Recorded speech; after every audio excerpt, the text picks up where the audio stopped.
opposed to, you know, cliche red over here. Yes.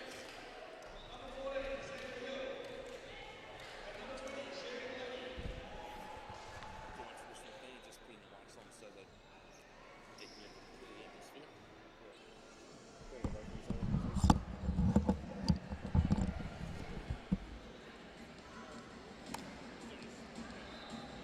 We got it.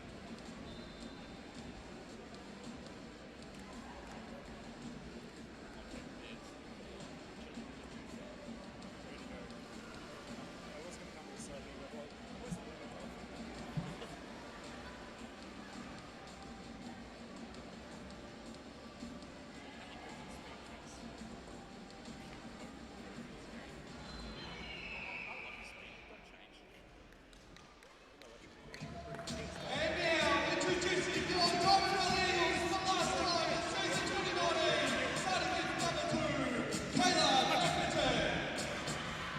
Number 5, Ivana Vasiljevic. Number 6, Keely Evans.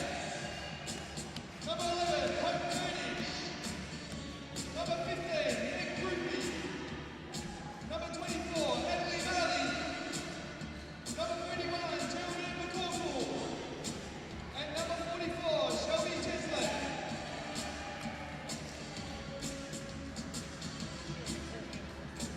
And on behalf of the NBL Eagles, we'd also like to make a very special presentation. Ali Wilson was due to play her 100th game this weekend, but she's away on Opal's duty. Please give her a round of applause. We'd also like to present Annalyn Malin with a poster for her 50th game.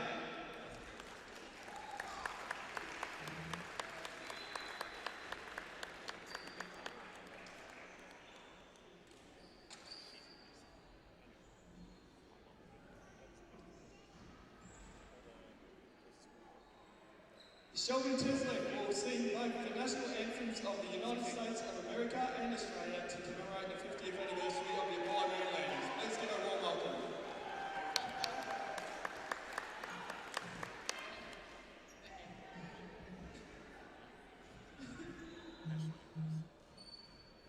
Oh, say can you see by the dawn's early light what so proudly we hailed at the twilight's last gleam?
Good afternoon and welcome to round 15 of the NBL season, the final round I should say, of the regular season. And we're here at the Nest for the very final time this season. And good pipes on Shelby Chesley too from the Eagles. Did not expect her to pump out the American and the Australian national anthem the way she did. Congratulations to Annalise Maley as well for her 50 games as an Eagles player. It is mental health awareness round in the NBL1, and for all of us at the Nest here, we're here to see, hopefully, Diamond Valley pick up their third win of the season, and the return of Annalise Maley for the last game will boost the scoring. Firepower missed over the last month while she's been away at the Uni Games over in Italy. Last week we saw Ali Wilson with a triple-double, as well as Hope Turtis and Shelby Chesley give us the double doubles in the gallant 8-point defeat at the hands of the Launceston Tornadoes last weekend. Good evening for the very first time if you're joining us tonight, and welcome to the NBL1 coverage on the NBL YouTube channel. I'm Michael Thompson, commentating with you, and joining me as my expert tonight, you've heard his voice during the Dandenong Rangers game we did a few weeks ago, as well as the game against Waverley Falcons, or another one inspectors a couple of weeks back. I forgot which one it was. I speak of former Vic Country and Vic Metro player in Elliot Jennings. Elliot, good evening. Welcome to the coverage. Thank you. And for anyone listening last week when Jamie said that I had been removed from this position, like Mark Twain once said, reports of my demise have been greatly exaggerated. How have you been? Glad to be back. You glad to be back? Yeah, it's glad to be back. Came and watched a few games. Haven't really commentated. Jamie hasn't needed me to come and replace him as yet, so... It's always good, but he's doing other duties tonight, and it's good to have you on stage for the final games of the season. And we've got plenty of special guests coming up too, I've heard. We do. So we've got Lucas Kafritzis, who is one of the guards for the Eagles. He's going to join us at halftime for a quick chat, and then we're going to be lucky enough to be joined by Hope Turtis in the men's game for the second quarter, and she's going to give us her expert opinion for the game, which is going to be ahead, her 151st game as an Eagle in the C-Ball and the NBL1. So we speak of a lot of things that have happened over the course of the season. These two teams cannot make finals in the women's and the men's. What are we expecting from both sides tonight? Well, I guess for Sandringham, us Southern Sabres, not Sandringham anymore, for them it's important because they've got another game tomorrow, so they'll be wanting to try and get a good roll going to finish off the season, get some momentum into the off-season, hopefully show, what they've got so they can get a spot next season, bring in potential new players. It's a very big time for them. Same with Diamond Valley. I mean, this is their last game. They'll want to show a lot of improvements ahead, get into a good off-season with a big win under their wings, get into next season, and hopefully have a much better season. And for the round ahead, because we've still got a few games that might influence finals, I know I'll be at Dandenong tomorrow afternoon for the Hawks and the Rangers, and there's a bit of finals implications because I think one side of Ringwood can still make finals where the other one cannot. So what are we expecting from potentially the rest of the games? Because I know that there's still some spots to be had and some positions to be finalised in that top 8. I mean, it's always interesting. I mean, everyone approaches different ways. Some teams will try and rest their star players if they know they're in. Others will want to try and improve or get momentum going in, get some good games under the belt. A lot of teams like to complain whenever they've got a break before, the finals, that it throws them off their rhythm. So they'll want to play it out, either say, we need that rest more. For those teams that aren't going to make it, for them, it's kind of important just getting into that off-season, having a big win, getting some momentum, getting the ball rolling on a new, fresh season. And the starting five for both sides as well, before we continue to talk about, especially the NBL schedule that came out as well over the course of the week. I'm looking forward to October 3rd, to throw down between Southeastern Melbourne Phoenix and Melbourne United at Melbourne Arena. Very excited to be there. As a member of Melbourne United, I'm going to be there for sure, and really looking forward to... As a member of the Phoenix, I'll definitely be there too. I'm going to, as soon as I get my tax back, I'm going to be a member of the Phoenix and support the... So I'm not talking to you after tonight? That's absolutely, yeah. We'll be enemies from there. It's going to be great. I mean, as a junior, I was a massive fan of the Southeast Melbourne Magic and then the South Dragons. And then there was only one Melbourne team, but now to have two Melbourne teams back again, it's going to be a really big thing for the league, and look forward to it. Starting five for both Diamond Valley and the Southern Sabres tonight. For Diamond Valley, you've got Hope Turtis, May Krupi and Lee Maley wearing the captain's armband yet again. Jodie McCorkle and Shelby Chesley to start in the centre, whereas you go for the Sabres, you've got Todd Hunter starting, O'Neill starting, Jarry will start, Hill will start, and Sherry Glennie will start as well. And I'm going to say that Sherry Glennie will probably be the one to take off and try and tip off with Shelby Chesley in the centre there for the Eagles. Yeah, I mean, Shelby's been in a really good form recently. Even though the results haven't been going Diamond Valley's way, she's definitely been working really hard. And as we saw, she's multi-talented. Not only just a beast under the ring, she's also a beast on the mic. Absolutely. And look at some of the stats from last week's games as well. As I said, 3 shining lights in the 8-point defeat last week by the Diamond Valley Eagles. Triple-double from Ali Wilson, who's not here tonight due to Opal's duties. Yeah, also would have been a big game for her as well. Game number 100 would have been for Ali Wilson, as we see Sheslick, and we're going to see Jarry as well tip off to kickstart this here. And this is the final time we're going to see this countdown here at the Nest for season 2019, Elliot. For the women? For the women. Quick tip before we tip off. Well, I mean, have to go to the home court, Diamond Valley. I haven't really followed it much this season, but I know where my loyalty has to lie, especially knowing the Melees, so... We start with O'Neill. O'Neill, good steal there, stripped from McCorkle, and they're away early here. Diamond Valley through Meg Krupe. Perfect start for Diamond Valley. Some nice defense, forcing that turnover. McCorkle, part of that strip on O'Neill. Turdich, 32 and 14 were her numbers last week. Can't get off the mark like she did beautifully last week either, and away. Great defensive rebounding there from the Sabres. But it was the right idea from Hope. I mean, she attacked the basket. She got an open look. She just wasn't able to knock it down, and that's how you want to start the game, with easy shots. That was Jarry going for a three-pointer there. Maylee trying to go for her own little three-pointer. She'll get her own rebound. Speaking of big games, Maylee's just come back from the uni games. She has 3 weeks away, and her Insta story has been pretty entertaining to watch over the course of the last couple of weeks as well. Yeah, they did really well, didn't they? They did. I think they won a medal. I think a bronze medal. I need to confer with Jay a little bit later because he knows a little bit more of that. As we see the first foul being brought up there through Amy O'Neill. She'll get the 2 plus the 1 to start this. So the first point's going to the away side, the blue, the Southern Sabres, and they're 2-0 up with 9:03 left. And going to see Amy O'Neill, 25 points, 5 rebounds of her own last week, in a narrow loss to the Basketball Australia Centre of Excellence. And she gets the extra as well. So it's 3-0 early stages of this one. Turdich over to Sheslick, to Krupe.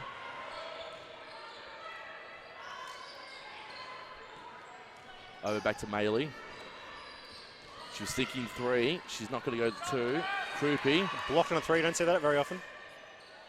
And Maylee can get it in. So it was great positioning. The ball just fell into her lap and she was in the right spot. And that's what last time I was on the commentary with you, I remember saying, you know, offensive rebounds are the easiest way to score because the whole defense is scattered. 3-point opportunity there from the Sabres. It came through the hands of Jarry. You can't leave her open for too often. She's been really good this season for the Sabres, is Rachel Jarry. Led well from the front. Ball now over to Todd Hunter, and Todd Hunter will get 2 points there.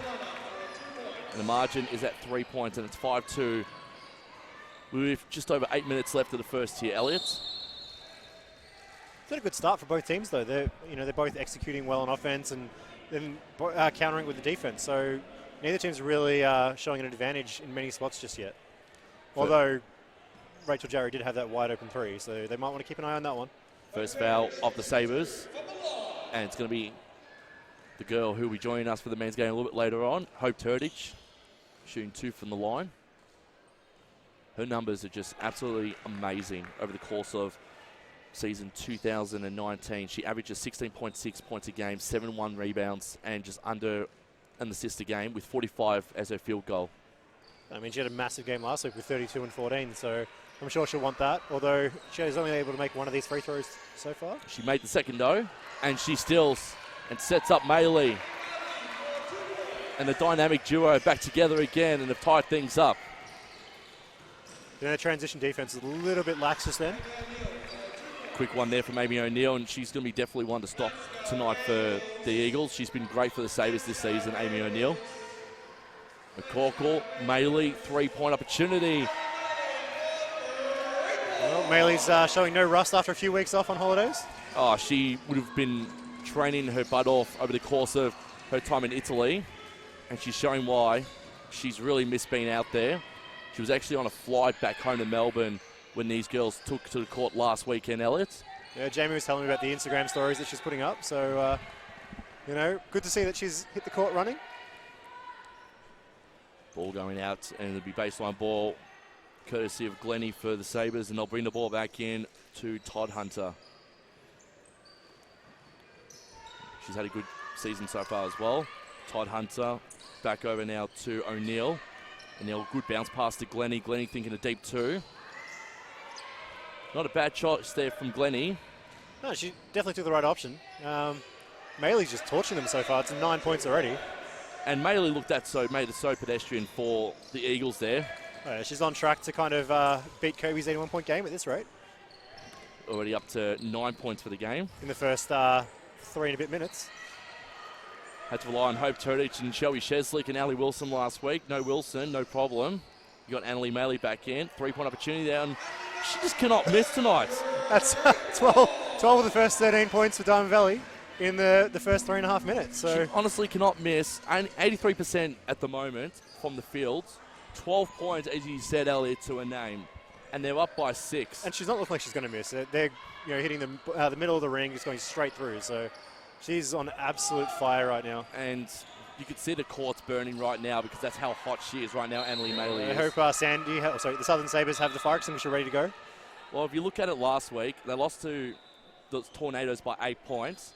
19.5 points per game they were missing through Annalie Maley. They could have hit triple digits last week. It really would have helped. It was similar to when we were at the Dandenong game versus Kilsyth a couple of weeks ago. They were missing like Beck Cole and a few other players. And it was equal to about 60 points per game. So Yeah. it ended up losing by, I think it was close to 30. And that shows, sometimes you just miss that scoring punch. She's almost everywhere right now. Yeah, she's rebounding like crazy. She's fighting for it. She's definitely putting in the mileage. She did it on the flight back here. She's doing it right now on the court. Good small pass from Turdich over to Maley. Definitely asking Turdich during the second quarter how good it was to get Annalie back on court. Turdich can't get two of her own. And it's still 6 points to margin, 15-9 in favour of the Eagles over the Sabres. They're looking like a different team tonight, Diamond Valley. They're looking a lot better. Very slow start as well. And that's the one thing as we call a foul. It'll be a second foul of that one, courtesy of the Sabres. So it'll be baseline ball to Hope. But you're right, though. It is very interesting to see Diamond Valley, how different they look when Annalie's on court. They had really slow starts while she was away over the last couple of weeks, and it really showed how much they were missing her out there. Yeah, I mean, even if she doesn't really score for the rest of the game, she's at least got the scoreboard ticking over early on and made things happen and made the defense aware of her presence. Good strip there from Newton for the Sabres. Yeah, that pass was a bit too easy to read. It was kind of floating in there, pretty predictable. Yeah, bit of a hospital pass almost. Maley finding Krupe. She's had a really good second half of the season too as May Krupe. Be interesting to see how Sheslick deals with having Maley back, because it's going to give her more space having that extra offensive weapon out there. It'll free up the post a little bit more, and we've seen how dominant she's been in the last few weeks. Had quite a few 2010 games in that break. She has. And the one thing that Sheslick's felt a little bit more comfortable with too is that she's able to use her frame a lot more. She realises how tall she is. She's 6'5". She makes me feel short. She does make you feel a little bit short. You make me feel a little bit short, actually.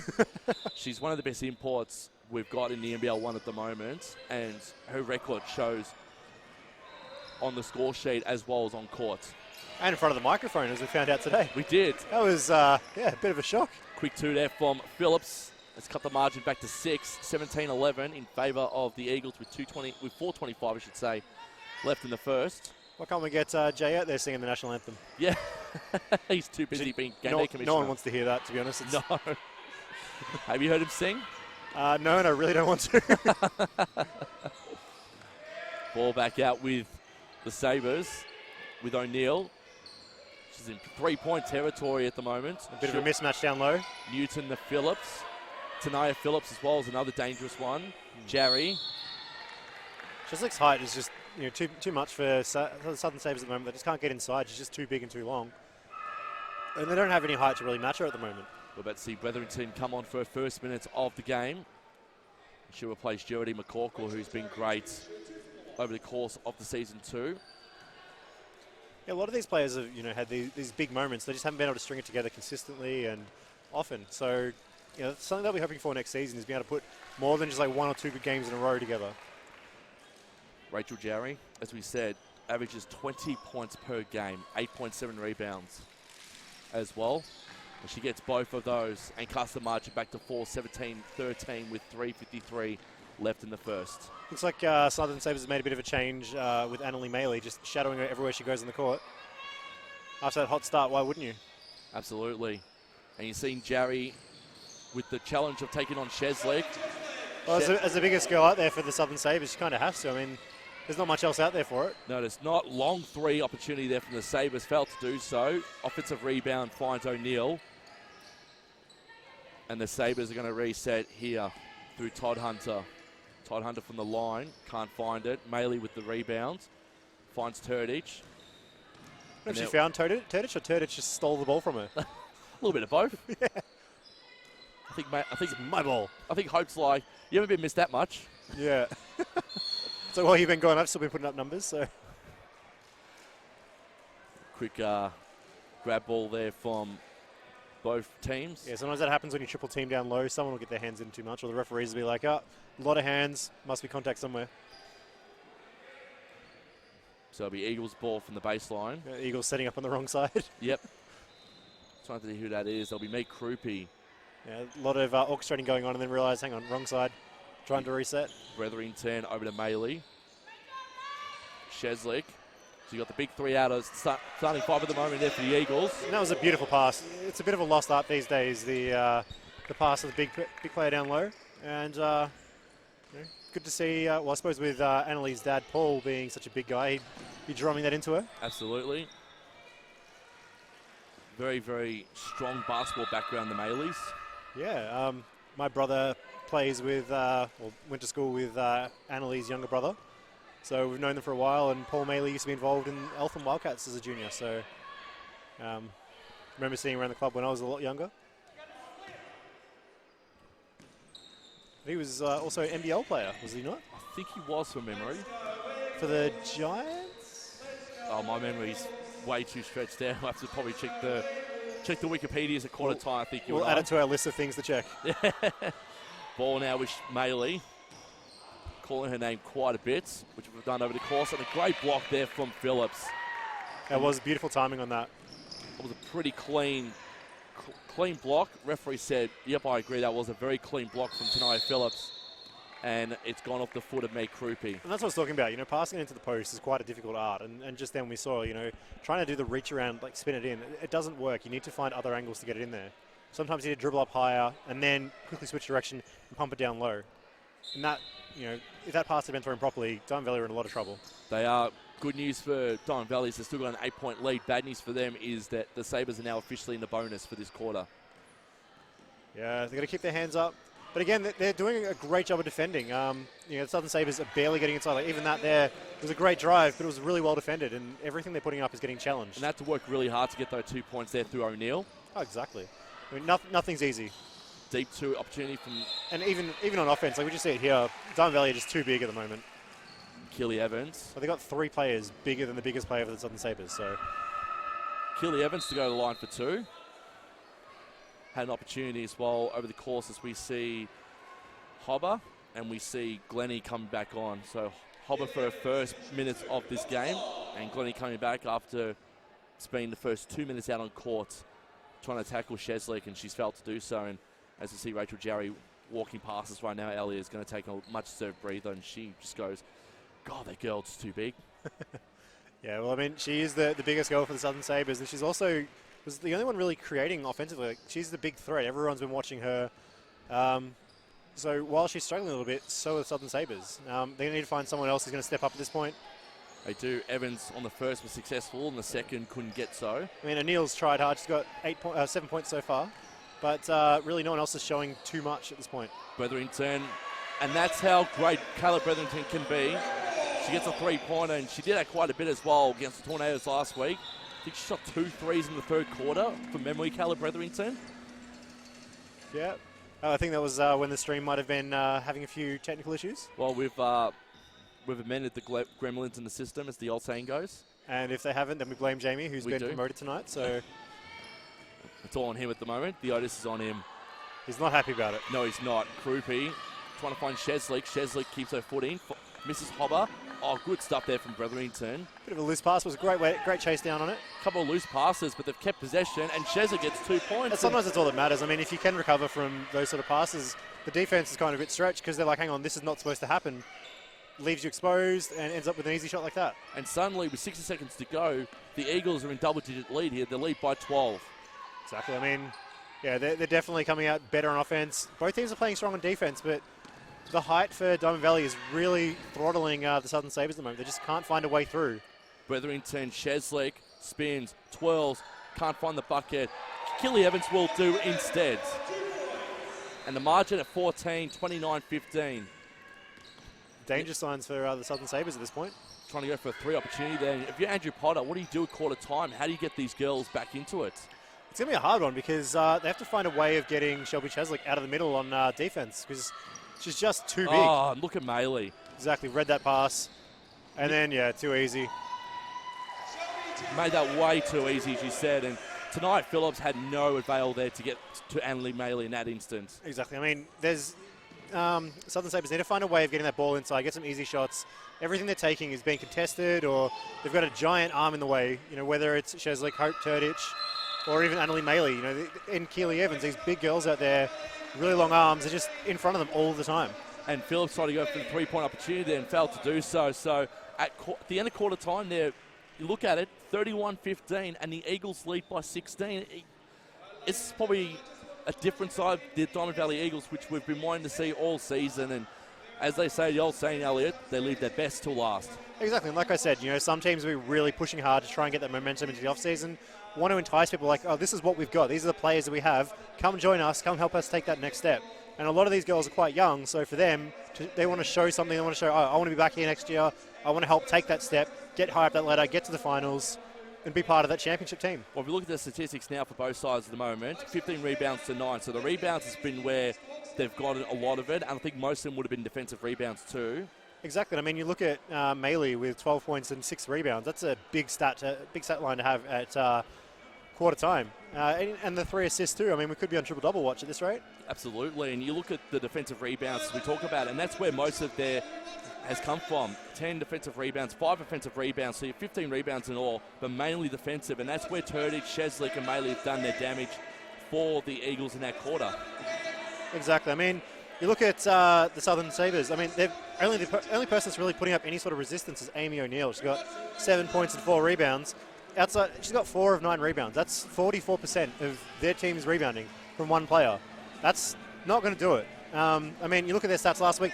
They also had 38 rebounds. So they're not a huge rebounding team, but if they don't start boxing out, they're going to get absolutely torched here. I mean, the height of Diamond Valley, especially with the offensive rebounds, is just too much. And they got exposed quite a bit too from the Eagles in that quarter too. Exactly. I mean, the Eagles had 5 offensive rebounds.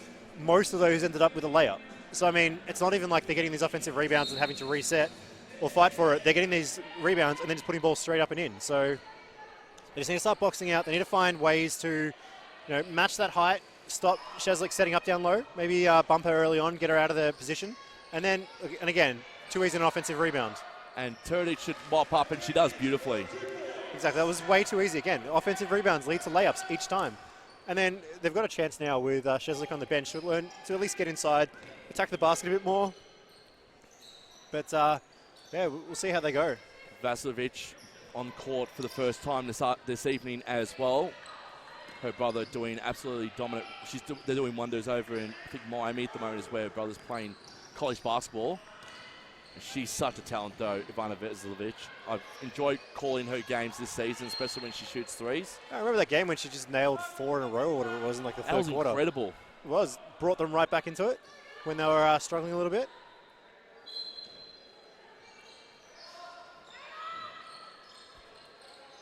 Ball with Turdich. Long pass over to Maley. I mean, what's kind of impressive about Amy O'Neill? Okay, yeah, Amy O'Neill's stat line is that she's only 170 centimeters. She's quite small, and she's leading her team in rebounding at this point. So, you know, you got to expect more from Sherry Glennie and Rachel Jarry. I mean, they're carrying another load out. They're trying to keep up with all the other girls, but they've got to rebound a bit more. And you looked at Glennie there too. She gave up an easy ball over to Calla Bretherington, who almost went coast to coast, and looks like it might bite her in the bum there, and it does. It did, but that was you know, a bit of cherry picking there. You know, you don't run hard enough on defense. Lucky there was a great defensive play from Rachel Jarry and Annalie Maley knocking the ball loose, and she was able to receive the other end. But you know, she was leaving a team playing 4-on-5, which is always dangerous, especially with the hot start that Diamond Valley have had so far. Hope Turdich found the backboard there. Evans with the rebounds. Lucky enough, though, for Evans. She's picked up that foul, and she's going to go to the line for 2. I mean, it's really hard to find a player on the Southern Sabres lineup at the moment that's currently winning their matchup against Diamond Valley. So we look at it right now, and I know we're going to do this towards the post-game. I'll talk to you about it at halftime too before we get Lucas Kafritzis on. But player of the match right now, you probably say Annalie Maley's definitely winning that battle. Clearly. I mean, she's already at 12 points, 8 rebounds and 4 assists. That's a pretty good stat line for an end of game, let alone 2 minutes into the second quarter. Evans gets the second there, thankfully. Evans coming off, and as Jamie hates saying, bit of a hockey subs there. So Maley, Bretherington, and Evans off. Well, Maley definitely deserves that break, but then there's no respite for Southern Sabres because Shelby Cheslick's back on. Yeah, and that's smart coaching, having one of your 2 weapons on at all times. And the margin's at 19 as well. It's now back down to 17. And that was a smart veteran move from Rachel Jarry. She noticed that she had a smaller player on her, cut to the basket hard, and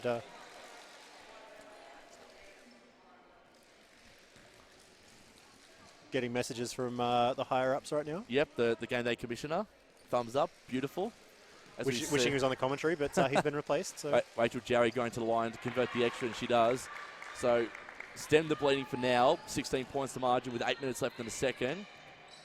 As I said, we got McCorkle, we got Sheslick, and you got Krupi back on court. And they did some insurmountable damage. Vasilovic trying to go for a 3-point opportunity there. Yeah, they played her too loose. Everyone knows that she's a 3-point shooter, and they just gave her all the space for that shot. So, but then overplayed on defense and left her opponent wide open. Hobart, Phillips can't get a good tap there from Sheslick. Ball stays though with the Sabres. It's now bounced off to Jarry, and Jarry can get that 3-pointer and silence a little bit as the timeout's been called, and that's John Goodman's first timeout being called there. And that's just to stop the momentum. I mean, Southern Sabres have had a few good plays in a row. Rachel Jarry had that and 1, and then she's hit a 3. You don't want to let that kind of just roll out of control. So margin at 14 points, 36-22. While we're at the timeout right now, Elliot, throw us some stats from the first quarter that you observed. Well, I mean, we've talked already about Annalie Maley and her amazing stat line. I mean, she's got 12 points, had 6 rebounds at halftime. She's already up to 8, I think, now. She had 3 assists, sorry, at quarter time, not halftime. Not even close to that yet. But she's also, was shooting 71% from the field, 2 of 3 from 3. Shelby Chaslick also had 12 points and 4 rebounds. She hasn't added 2 yet, and she's missed 1 shot, 6 of 7. So, the big players are stepping up. Hope Turdic has kind of struggled from the field, 0 of 4, but she's hit a free throw. And she's definitely been out there causing chaos. She's had a few deflections. She's tapped the ball out to Keely Evans a few times. And, there's a lot happening out there. They're all at least making the right plays if they can't, get the glory stats. We also look at Shelby Cheslick too. She's also on 12 points, but with 4 rebounds of her own. Yeah, I mean, I was just saying that, the Twin Towers out there, they're dominating. And even the younger players like Keely Evans is playing amazing out there and showing her potential for the future. You can see the Southern Sabres men out there too. Looking forward to it. Krupi playing a little bit and cut off there from Jarry. And that's the sort of defense they need, to read that pass in and just get a hand in the way. And Turdic tried to do that as well. Jarry trying to keep her foot in. She's got 3 reds. And the Eagles win that battle, and Cheslick can get away from there through Vasilovic. If the pass to Rachel Jarry then was on target, she would have had an easy pass. I mean, she cut when Cheslick wasn't ready and beat her to the basket, would have had an easy layup. And instead, the pass was a little bit off. The pass came to her too slowly. Everyone collapsed on her and struggled. And there was a lot of spin on that 3-point opportunity from Vasilovic. And it was a bit of an old-fashioned dunny flusher. And Amanda Hobber makes them pay by putting 2 points in the bucket. And the margin cut back to 12 points now, 36-24 in favour of the Eagles with 6:40 left in the second. And that's what we've needed from the very start. I mean, we're talking about how they need to get inside, but the big girls from Diamond Valley are beating them. With Rachel Jarry out there, Shelby Chaslick had to step out to her, left the paint open, and they're able to attack the basket. And that shows a bit of a change that they've made. They're trying to open up that key a little bit, give them easier shots. Trouble being called on Hope Turdic there. And it was 3 in the key. Oh, 3 in the key. She was, in there a little bit too long. It looked like a bit of a trouble as well from where I was standing. Yeah, I mean, there's probably a few things the refs could call, but 3 in the key is what he called in the end. You don't see it very often. Jarry can make the Eagles pay and cut the margin out back down to 10. And she's really started to step up this quarter. And a girl of her experience, it was always going to happen. Same with, Hope Turdage. She's missed 4 shots in that first quarter, but she's always going to start making them. And they've got so much talent that they won't be missing all their shots for long. It's an 11-5 run at the moment in favour of the Sabres. Foul being called, and Maley's going to go to line to convert the extras. The big step up is they've also started rebounding a bit more. So the last couple of possessions, they've been closing out with rebounds rather than letting Diamond Valley have those extra shots. And they've been beating them up the court because of that transition. They've been getting defensive rebounds, passing it out, and getting easy shots because they're catching Diamond Valley scattered and not manned up properly. Got the first, gets the second with pure precision, margin at 12. Yeah. Start seeing some of the men from the Eagles turning up, seeing the corporate area at the moment. You see Ben Allen, Joel Spear. Big boy Ben Allen, saw him before the game. Joel Rhymes is also there too. Darcy Harding. So a few of them already starting to pack, and they'll hopefully want to finish 9-11 in season 2019, the Eagles. There were a couple of games in the men's side that they could have easily won. The game against Ballarat, they were in front by a 3/4 time. Could have put Ballarat at bed, and that would have been the biggest ball over of the season so far. And then Bendigo a couple of weeks ago as well, where they were in front, and it was unfortunate that a 3-pointer in the end saw them lose by 2. But, I mean, you've also got to not put yourself in the position where a 3-pointer can lose you the game. So, while you can say, it was unlucky that they lost that game, at the same point, you don't want to be in those sort of games where it can be a toss-up because of that shot. Shot there from O'Neill, failed to do so. She'll rebound her own ball.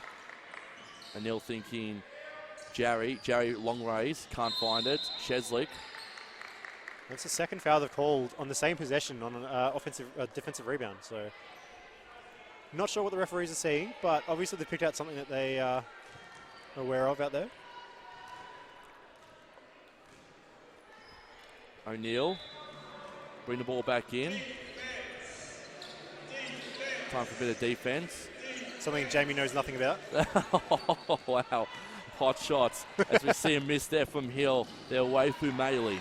So the Eagles. He'll tell me all about it tomorrow. Bounce pass to Sheslick. Back to Maley. Maley, bit short on there. Hit the rim, nothing more. A bit cold after sitting on the bench for a few minutes. Todd Hunter over to O'Neill. O'Neill thinking 3. Asking her friend Hill to come a little bit closer. More of a decoy. Jarry, a bit more space in her. 2-point opportunity gone begging. Turdage having to get through 2 players there, and she'll win that battle. The Southern Sabres are looking a lot better this quarter. They're mixing up on defense a bit better. They're starting to get those rebounds. On offense, they're finding easier shots. What do you think Andrew Potter said to the girls at quarter time? I don't know, but I mean, they are definitely dragging Shelby Chaslick out of the key. So the matchup with her and Rachel Jarry was an interesting one because we all know Jarry can shoot. So that forced Shelby out of the paint, which left it open for the little girls to get in there, get those easy layups, and get some easier shots. Then the other end here, they're struggling a little bit to contain the big girls still. And you saw there Sheslick was just exposed yet again, and she made them pay. And what they were doing before was they were getting their hand up in the passing lanes, trying to front the post a little bit, just to get, to stop that pass coming in so easily. Got Glennie back in there. Glennie trying to take on Turdage, 2-on-1. Turdage goes to ground, loses the ball. O'Neill's going to try and make him pay here, can't do so. Ball sticks around with the Eagles. And Krupe, and we see, I think that is number 10, which is Newton. She goes to ground. And a foul has been called. On Hope Turdage. Yep, her first foul of the evening. None of them looked particularly happy about that one. That was just a hustle from the Southern Sabres, Gabrielle Newton. She was fighting for that loose ball. O'Neill, silky, smooth, the foul on there. Had 4 to contend with. Sheslick. Almost caught Sheslick unaware. Yeah, almost caught a nappy. McCorkle for 3 here, can't do so. Sheslick's going to try and use her tree trunk arms, can't do so. Can they make him pay here? They can't. And quick flourishing stuff here from both sides. Margin still 14. They've really picked up the tempo. I mean, it's been quite a slow game all game. A lot of offensive execution, but now all of a sudden we're starting to get a bit of run and gun out there. And I'm not sure if that'll really suit the players out there for Diamond Valley. Sheslick could silence him a little bit, and a margin back out to 16, 42-26 in favour of the Eagles. Too easy. And that's what happens when you get that run and gun style. I think this is what I was saying with Diamond Valley is they've got these bigger girls, really tall. They're great when they can set up, but in transition, the smaller players from the Southern Sabres are out running them, finding those little gaps and giving these easy layups. And that's the one thing the Eagles have failed over the course of the season too, and that's my observation as well. Is the one thing that they've been lacking is that they love it when it's a bit slow and methodical. But for teams like the Southern Sabres who don't have many big girls on their side, they're happy to use their speed and advantage. Exactly. I mean, that's the sort of... Ooh, that was a bit of a poor decision, but I guess when you're feeling it, you're feeling it. Small discreet pass there from Maley. Failed to find Turdich. We Yeah. see Keely Evans making her way back out on court. Shelby Chesley to take a bit of a breather. What the good teams do better than the middle of the rung teams is that they can play that extra tempo. So we watched in the NBL last season, Melbourne United and Perth Wildcats were able to play fast, play slow, but also really control the defense how they wanted the game to go. If they wanted to be run and gun, they would open up a little bit, let the other team run and try and match them speed for speed. Or if they wanted to slow it down a little bit, they'd clog the key, really try and grind it out and change the tempo of the game. And that's something that a lot of these sort of teams need to develop. They need to get that understanding and be able to switch it up. Turdich, can she get 2 points? She can't. Maley goes to ground. Turdich gets the offensive rebound, which is what they wanted. Evans over to Krupi. Krupi needs a bit more guidance, needs a bit more distance. Good bounce pass over to Turdich. Yeah, she was calling for the pick, but it was a bit slow coming, and then she didn't even use it in the end. Balls with Amy O'Neill. Bit of a bump there from Glennie. It was a very hard screen, but she couldn't finish it off. No. That was an easy shot. And that's the one thing they've failed to polish off as well. The Sabres in the end, they've been close, but they've just been failed to polish it over the course of this game as well this evening. Yeah, they've just been struggling to finish it off. They've made a few switches, made a few changes, and it's working for them. But they haven't been able to make a dent because they just can't quite finish things off. Like on offense, they're getting these shots now, but they're not able to get the ball in the ring. They just called a timeout now as it's stretched back out to 18 points. But they're definitely looking a lot better. They just need to find a way to execute a bit better on offense. As we quickly look at the scoring from the first quarter and the second quarter at the moment, it is 13 points to 15. So Diamond Valley still winning the battle at the moment on the scoreboard as well. But it's a lot closer. I mean, at quarter time it was 18 points, and the Southern Sabres have really had a look at it, had to talk about what's going on, address some of their issues. I mean, Annalie Maley has only scored 4 points this quarter, and 2 of them are on free throws, and she's definitely not hitting the same percentage she was earlier. Shelby Sheslick's getting a few more shots because there's a few more misses out there, but she's not getting the ball in the spots that she wants. She's not finding the ball on the post and be able to spin and put it in. She's having to rebound it and then put it back up. A lot of these girls now all of a sudden, the defense is clamping up, they're beating them to the spots, they're fronting them on the post, they're finding ways to adapt to their lack of height, which will really help the Southern Sabres as the game goes on, but they need to find a way of scoring because 18 points, if it just keeps this distance for a while, it's going to be a lot harder to catch up with.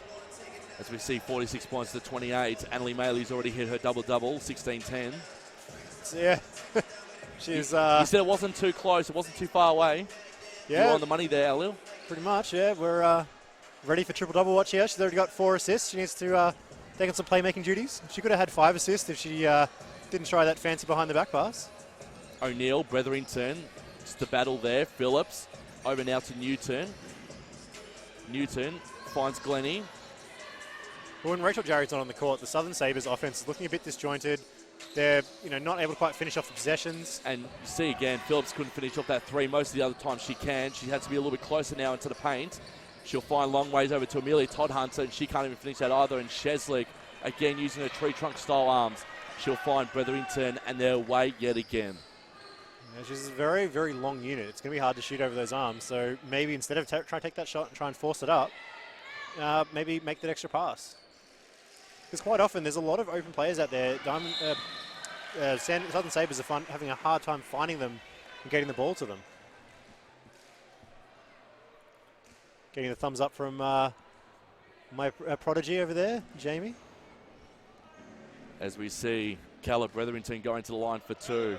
And she could almost put this into the half-century mark. And not every day or not often, you could say that Diamond Valley, the women's side in particular, have made to the half-century by half-time. I think the last time I was here to watch it, they gave up the century, and it was a bit of a shock against Nunawading. Bretherington gets both of them as well, and the margin is at 20 points. Vasiljevic coming on, and it'll be Annalie Maley coming off for a well-deserved break as well. Exactly. And her numbers don't lie, 16 and 10. Exactly, but they don't want to pick up that 3rd foul in this quarter because that would really just ruin the 3rd quarter for them. They need her out there providing that offensive spark. Here's Glennie. Glennie hits the rim. Back out again on the Sabres with an offensive rebound, and that's much better from the Sabres. and that's come from Newton. Gabrielle Newton. Maley, long pass. Can't find it. Evans. And they're away. Yeah, there's still a bit of hope for the 50 points in the half. Todd Hunter. Finding Newton. Newton now over to O'Neill. Neil hasn't been that damaging. She found the 2-pointer there, but her game's been really quiet. Compared to the 25 and 5, she's up to 9 and 5 so far for the game. She's probably been their best player outside of Rachel Jarry. I mean, O'Neill and Jarry are the two that are really putting any sort of pressure out there. O'Neill's energy is just infectious. I mean, she's really, really small, but she's currently second in rebounding on the team for this game, and I think leading scorers for them. So margin of 16, 48 to 32. Yeah, they need to get more rebounding. I mean, when you got Todd Hunter and O'Neill, two of the smaller girls out there, leading them in rebounding, it's, yeah. I mean, Annalie Maley pretty much has more rebounds than the top two for the Southern Sabres. Still 48-32 in favour of the Eagles. They've just been absolutely dominant from start to finish. They have indeed. Although, in saying that, when it was at 20 points and then the Southern Sabres hit a few points, kind of brought it back down to 16. So we're going to see exactly what the Eagles can do as they've got a bit of an extended time out here. John Goodman has worked wonders with this team. As we said, Annalie Maley back for the first time in 3 weeks. Yeah, she's definitely made a difference. Mark. Yeah, just a little one. Yeah. I mean, it's only, 14 points or 16 points and 10 rebounds? Her numbers don't lie. I mean, Sheslick's also had a really good game so far as well. She's almost hit the double-double too with 16 and 7. I mean, if you look at it, the top three scorers are Annalie Maley, Shelby Sheslick, and Keely Evans. The three of their bigger girls, so it shows that the height is really a big issue for the Southern Sabres at this point. Was very adventurous there. McCorkle hits the rim, back over to Evans, try to find Sheslick. And they don't get the 50. Nope, which is a shame. Todd Hunter can't find it either. So at the end of 2, what a half of... I was going to say exactly the things the court announcer said too. What a half for the Diamond Valley Eagles. They lead this one 48-32. The halftime show not too far away. Stick with us here on the NBL1 YouTube channel. It is Diamond Valley leading 48-32.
right, so welcome back to the halftime show here at the Nest at Diamond Valley Stadium between the Eagles and Sabres.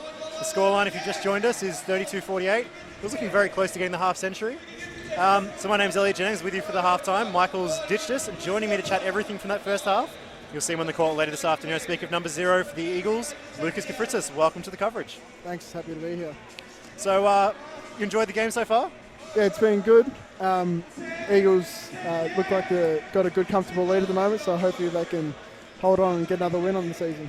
Yeah, I mean, we had Annalie Maley come out of nowhere and just blitz. She had 12 of the first 13 points of the Eagles in the first 2 minutes. Yeah, so who would you say would be the player of the match so far? It's hard to go past Annalie. She's been relentless on the offensive end and rebounding the ball as well, so she's been quite good. Yeah, she's actually got a bit of a triple-double watch. She's got 16 points, 10 rebounds and 4 assists. So there you go. Stuff in the stats. And which coach do you reckon is currently winning out there? Based on the scoreline, you'd have to say Diamond Valley, but there's still a long way to go, so we'll see what happens. There is, and that's what I normally say whenever I get asked at halftime. I'm always like, yep, there's a lot of time to go. There's still another 20 minutes to go. Yeah, that's exactly. So what can we right. expect tonight from you? Probably a triple-double. Hopefully I can get out there and play my role, and hopefully we can finish with the win. So a couple of questions for you I've been informed I have to ask you. How long have you been playing at Diamond Valley for? So I started my Diamond Valley junior career in under 12s bottom age, so when I was 8 years old. So I've been here for quite a while, since I've loved every moment of it, so it's been good. Awesome. What is it like being part of the inaugural NBL1 side? It's been exciting. The whole NBL1 league has been really exciting, and yeah, I'm fortunate enough to play for Diamond Valley in it, so it's been good. It's a great experience. I mean, you've got players like Ben Allen next to you, and you don't get that sort of experience every day when you're playing, do you? That's exactly right, yeah. So how much do you think the NBL1 will help players like yourself potentially get a look in, either playing in the NBL or overseas in the future? Yeah, it's been good.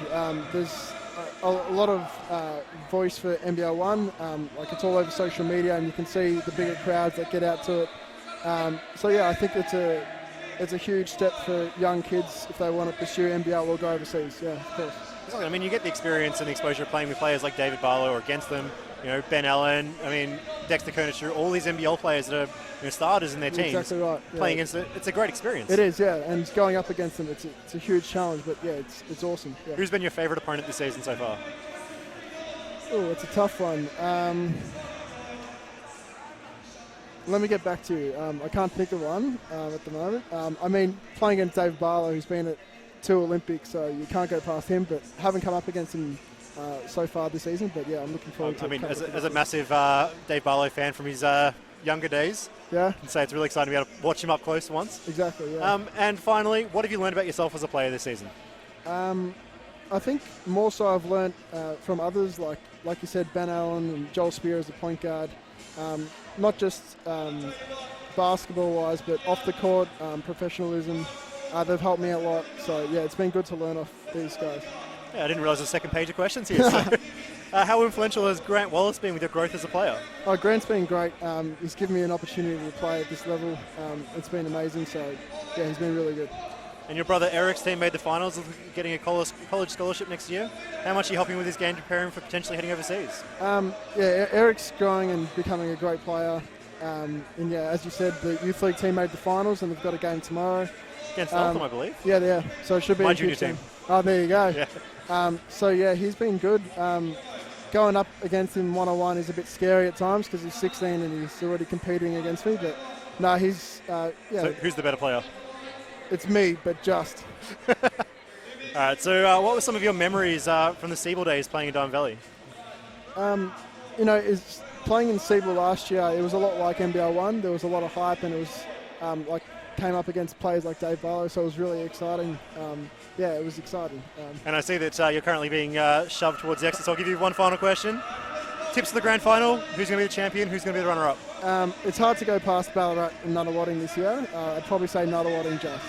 All right. Thank you very much for joining us, and that wraps up the halftime show with Lucas. Good luck this evening. We'll be cheering you on from over here, and thanks for dropping in for halftime. No worries. Thanks for having me. Take it easy.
Welcome back to Diamond Valley. Scoreline 48-32. Good little halftime wrap there from point guard Lucas Kafritzis and my expert tonight in Elliot Jennings. Yeah, didn't even have a chance to really look at the stats. So currently doing it while we're talking here, but we've had two players really standing out for Diamond Valley at the moment. I mean, Shelby Chaslick with 16 points and 7 rebounds, getting it done. And I mean, we obviously have to talk about the superstar Annalie Maley, who's she's doing wonders. And as I said, we've had Lucas Kafritzis on from the men's side. Hope Turdic to join us in the second quarter, and she's going to join you for the halftime wrap as well in the men's game. Exactly, and I think I'm stepping aside so she can have a bit of time on the mic, and I'm really looking forward to hearing what she has to say about tonight's game and for the men. So, Rachel Jarry just took a massive hit to the face from Shelby Chaslick's shoulder. She's down, and she really copped it as well. You could see she's holding her face there. That was an instant thing it too. Was accidental. Yeah, Chaslick saying it was the elbow, but yeah, it was completely accidental. Shelby spun to the basket, and Rachel Jarry was trying to take the charge. Kafritzis forgetting his bag as well. He's like, well, shit. Yeah, can't get changed for the game if he doesn't have his stuff. Yeah, exactly. And this will be a big loss for the Southern Sabres if Jarry's suffered any real damage. Looks like she's saying she's okay, but we hope for the best. Hopefully she's all right too. She's definitely worse for her, that's for sure. Might have just been a solid knock to the nose. I mean, sometimes getting slapped there, it's not the biggest hit, but it can draw tears. It'd be a sting, though. Yeah. It'd be a bit of a sting to her, that's for sure. It brings a tear to everyone's eye. Yeah. I mean, the number of times I cop a ball to the face and hit you in the nose and you're crying, everyone's like, oh, stop being so soft. It's like, well, unfortunately, you cop a ball to the face and the tears come out. Maley to McCorkle to restart. And it's good to see the Diamond Valley coming over to make sure that she's okay as well. It's good sportsmanship as well. Exactly. I mean, there was no maliciousness involved. It was, accident, part of the play, and it happens to the best of us. Maley. That was a very smart double team from the Southern Sabres, caught on the blind side. It's Turdic, and Turdic may look so pedestrian from the Sabres defence, and they've raised the bat here, Elliott. They've hit the half century. They have. They should have done it in the first half, but a few unforced errors and a few poor shot selections at the end there. Almost like they're trying to force it. Creepy. And now we've currently got a bit of a sight screen in the way. Yep. Chesley getting the 2 points there for you, Elliott. Yeah. Just to get you going. Thank you. Yeah, she's providing a massive presence inside. Hopefully our little sight screen starts moving soon. Todd Hunter passes back over now to Glennie. Glennie for 3-point opportunity, can't do so. She didn't look very comfortable in that shot. Almost the Dave Barlow style, just very tight to the body little flick. Well, we'll see Dave Barlow a little bit later on, about an hour and a bit's time. We will. Oh, Krupi. Fantastic. Like I said, when I was chatting to Lucas Kafritzis, I've been following David Barlow's career since, when he was a lot younger, playing for the Kings and the Tigers. So really looking forward to being able to see him up close and personal. I mean, even on TV and when you're seeing him playing for Melbourne United, he looks like a big unit. Yeah. And at his age, I mean, he's in his mid-30s? 35. Exactly. Staying in such amazing physical condition. He's a phenomenal player. Krupi can't get the extras there. That's okay. Rebound there from Maley. Turdic keeps possession. They can make him pay here with a 4-point play. Can't do so. Yeah, Turdic just can't get anything to drop at the moment. She's having a hard time getting the ball in there. She's 2 for 11 now from the field. Sheslik locked off there. And what's her stats at the moment, Hope Turdic? I might have to quiz her about it post-game. She's currently got 7 points, 5 rebounds, and an assist and 2 steals, and a block. So she's doing other things. She's not getting the ball to drop in. She's getting the right shots at least. Like that one there, she was in the key. Beautiful positioning, beautiful spot. It's just she wasn't able to get it to fall. But she's making other things happen, and that's what we're saying. Is that these big girls for Diamond Valley are just making things happen and making life very difficult for the Southern Sabres. And they're making a meal of them at the moment because the margin's at 23 points, 55-32, and Sheslik's going to make them pay here. No, she can't. And again, another offensive rebound. And again for Turdic, it was an easy shot, but she just wasn't able to quite make it finish. Maley's like, just bloody get in the net. And again, the big girls from Diamond Valley just, they're getting all these offensive rebounds. Southern Sabres really have to stop it. 38-27 is the rebound count. 39 now. They did a much better job in that second quarter, the Southern Sabres. I think it was pretty even on the rebounding. They closed the gap a little bit more. But the offensive rebounds are where the big gap really lies. Todd Hunter with a deep 2. Couldn't find it in the end, and it's with Maley, and they're away again. And that's their 40th rebounds of the game. Already. And I mean, that's really speaking volumes. At halftime, they had 13 offensive rebounds to Southern Sabres 13 defensive, which just shows that the Southern Sabres aren't able to finish off these possessions. And, hitting 40 rebounds in the third quarter, early in the third quarter even, is too much. They had 49 last week. Yeah, 49 rebounds, 25 assists, 7 steals, and the assist count is almost at what they had last week too, because it's 14. Yeah, they're really putting on an amazing performance. And it's a 41 now with Maylee getting in yet another rebound, and she's up to 16 and 17 rebounds for the game. Yeah, she's having a monster game. She's struggling a bit more with the scoring now. I think the Southern Sabres have made a bit of a switch on her, but Shazlik is really starting to step it up. She's 9 of 10 from the field and looking pretty unstoppable. And they're going to go to the line again for 2 are the Eagles. And you look at Maylee right now, 19.5 points per game. Her rebounding per game is 14.8. By the end of tonight, it's going to easily be maybe 16, 17 averaging rebounds a game. Yeah, I mean, the way she's going, I mean, even the assist, she's up to 5 now. She's slowed down a little bit on the good old stat sheet, but she's still racking up all the different stats. And she's got 2 steals as well.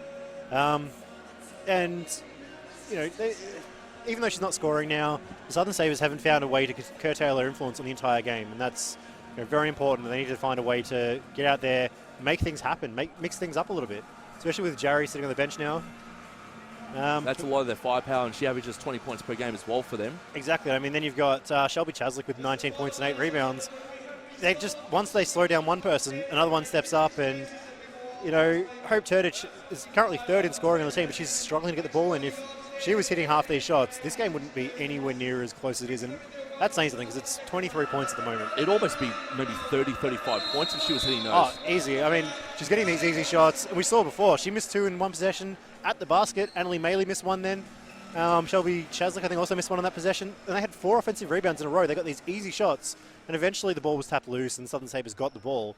But it was just, they had so much energy. They kept going at it, and they're just missing these easy shots. And that's probably the difference between making the finals and being where they are at the moment. And we're now with Shelby Chaslick, who is going to go to the line and hopefully get herself up to the 20s. And this quarter is very important. I mean, every game I've seen of Diamond Valley this season, for the women, the third quarter has been the one that's really been their slow quarter. They keep up really well until halftime, and the third quarter the other team will just blow them out of the water. So this is very important for them to kind of build that confidence for next season. Be like, we can win third quarters. We can be a dominant 4-quarter side. And it's interesting too, because even without Wilson, you look at their starting 4, and their starting 4 on paper alone is dangerous with Turdich, Chaslick, Maley, and Wilson. Oh, 100%. I mean, you've got a lot of experience in that starting lineup. A lot of these girls are, playing WNBL or close to playing it. So it's not like they're lacking the talent. They're just a bit of execution here and there. The younger players probably haven't been as consistent as they need to be. And this game's kind of showed a little bit in that second quarter. They kind of backed up a little bit, struggled a little bit, but they found their way again. And this is a good development game for them to show, hey, we can do this. And you saw Bretherington in the second quarter, and she fired that 3. Exactly. It's a confidence thing. I mean, sometimes you have, a season where you struggle, you don't play very well, you don't win many games, you can be quite demoralised and struggle and not feel good. But then when it comes to the final game, you have a big final game like Annalie Maley's having. And Hope just scored a 2-pointer there too. Exactly. And these girls, building this confidence for next season, saying, hey, we can do this. We belong. We are good enough to be here. And, finding a way to translate that into a full season. Ball now with the Sabres. Not much you can really say about them at the moment is that they're just struggling hardcore. Yeah, the big girls from Diamond Valley are just, shutting everything down in the paint. And that's Chaslick's 3rd foul of the evening. I think she's going to take a bit of a seat. She will be. And Rachel Jarry's coming back as well. Kelly Evans coming on. And you're right there, Elle. Chaslick will take a breather. As we see Newton come off and, Jarry's back on, which is great to see for the Sabres. But it's really good to see her back out there after that hit earlier. What can you say? How can they salvage this game now, being down by 27, midway through the third? Well, I mean, they really, really need to crank it up on offense. They've had 33 points and we're 4 minutes into the third quarter. So it's starting to get to the point where, Diamond Valley are almost doubling them. 34 to 59. They need to really start stepping on the pedal on offense. They're just not really showing much in terms of easy execution. Like they had a period there in the second quarter where Rachel Jarry had 6 points in 2 possessions with an and 1 and a 3-pointer. And outside of that, you've had Amy O'Neill is the only other player that's really put in what you would say is like a big game. The rest of them, there's like twos all over the score sheet.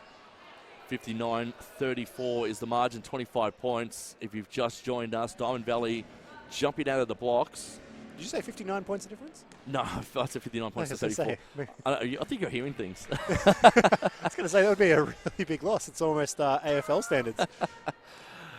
I know last week, Killside, Frankston put them to the sword last week too, last Sunday afternoon. Frankston did to the men's side. Oof. I think it was like 59-27 at one point in time. Which is a bit of a surprise given the level of talent on that Killside team. And we've commentated the game together. We've seen Killside at their best. Yeah, I mean, you look at their lineup too. It's just like a who's who of NBL and former NBL players. You got like Peter Hooley, Owen Odeji, Felix Van Hoof.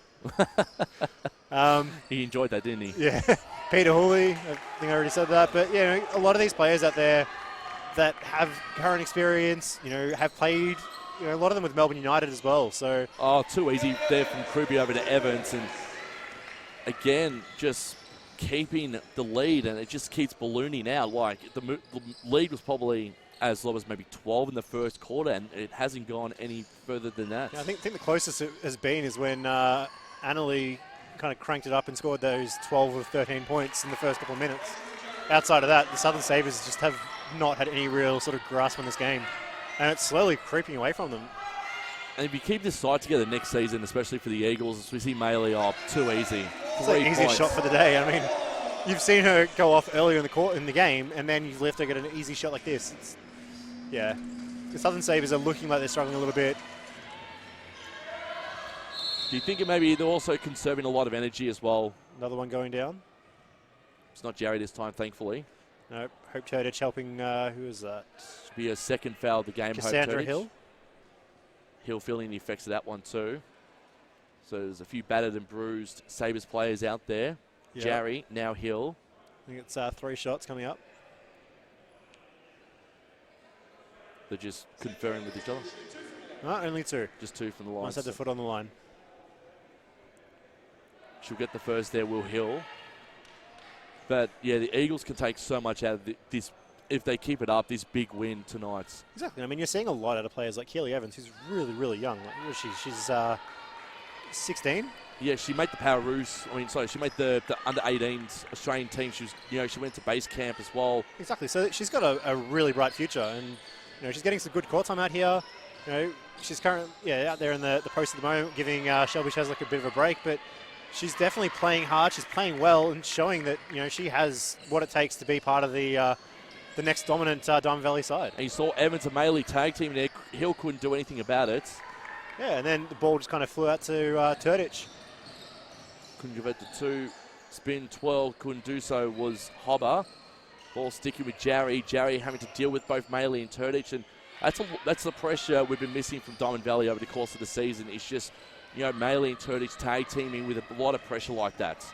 Yeah, I mean, there's been a lot of disruptions to the season. Players missing here and there. I mean, like Annalee being gone for a few weeks, Alex Wilson being gone tonight. Hope Turdich has been out as well for a couple of weeks too, because she's had, knee problems. She had back problems over the course of the season as well. And so there's been, I would say, sort of 85% of the season, Diamond Valley have not been at full strength. Yeah, 100%. I mean, you've had the university games, you had the 3-on-3 hustle, which has also affected other teams like Dandenong not having Bet Cole with them. A lot of these bigger players, the ones that have had this amazing experience, have, like the star power. They're missing these games due to other commitments that are, probably, you'd say, much bigger than the NBL1, but it's good to see that some of these players are out there and getting some exposure for the league. Krupi, too easy from me, Krupi. And she made them pay too. She made a mill out of the defence there for Sabres. The closeout was a bit too aggressive, left the spin way too open. Yeah, it was a bit of a lazy defence, tried to reach from behind and drew the foul. 3.5 minutes left in the third, and they still lead by 25 points. So at this point in time, I think the Eagles are happy to give away those easy 2 points here and there. Exactly. I mean, now is the time where you really want to just, because it's the end of the season, you're not hiding anything, you're not trying anything new. You want to see who's got what it takes the next season. So, in the case of like Keely Evans, for example, this is her time to show that she is as good as everyone says that she's going to be. Go there, show some improvement. This is where they really want to put the Southern Sabres to the sword and really just put the foot down, Maybe crack the ton. That would be a good way to finish off the season. It would be, and John Goodman would be pretty happy as well. And Have they done it this season? not the women's side, no. They did give up against the game we called was the Spectres game, which they did give up. I thought they were close to joining them with the ton. Expectoring that one? Oh, God. Your dad jokes were just as lame last week when you were just filtering them through to us. Yeah, and I got told off on Facebook about it. So yeah, and the guy staying next to you right now is the one who told you off. Yeah, there's a reason why he's been replaced by... I got a promotion, baby. Is it a promotion or a demotion? A bit of both is what you've been told. Todd Hunter, good bounce pass over to Rachel Jarry, and this time it's Maley who goes down. That was a bit of a tough foul. I mean, it was a bit of 50-50. They were both pushing each other, both holding, so... A bit unlucky that the referee called the foul one way. They should have just let it go, in my opinion. But both teams now in the bonus for the rest of this quarter. Playing sushi for wars with him. As you see Rachel Jarry going to the line for 2. O'Neill and Jarry probably been the 2 best so far for the Sabres tonight. As you're trying to readjust your microphone there. All good? Yep, as we continue to filter on. Ellie's just finishing his sushi. Had to get it before Jamie, so... Fair enough. A beautiful shot there from Jarry, and converts the extras. The margin now cut back to 22, and it's probably the best the Sabres have been so far in this quarter. And you're right, though. Again, the third quarter has sort of been a bit more lax for the Eagles. McCorkle.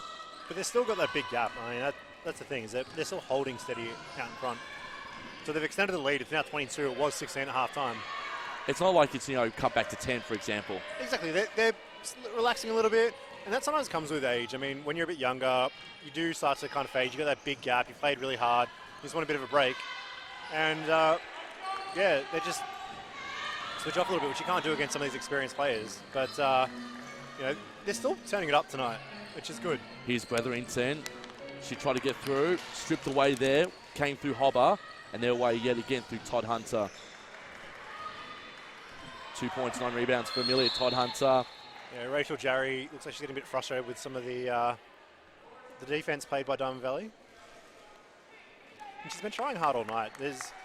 Like we said earlier, there's only really one other girl out there at the moment that's really putting in a good effort for Southern Sabres. A lot of them are kind of just struggling, and they need to find someone else, a third person even, just to help. Because 22 points, while they haven't looked great, that's still within touch. I mean, then if she hits the second one here, it's going to be a 20-point game, and that's still close enough for a comeback. Yeah, Kruger with a third foul of the game too. So her and Turdage on 3 fouls each for the game. Maley also on 3 fouls as well, which is why she's currently taking a bit of a breather too. Ball with Bretherington.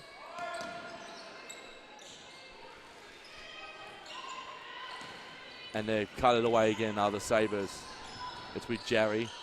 Jarry, long pass over.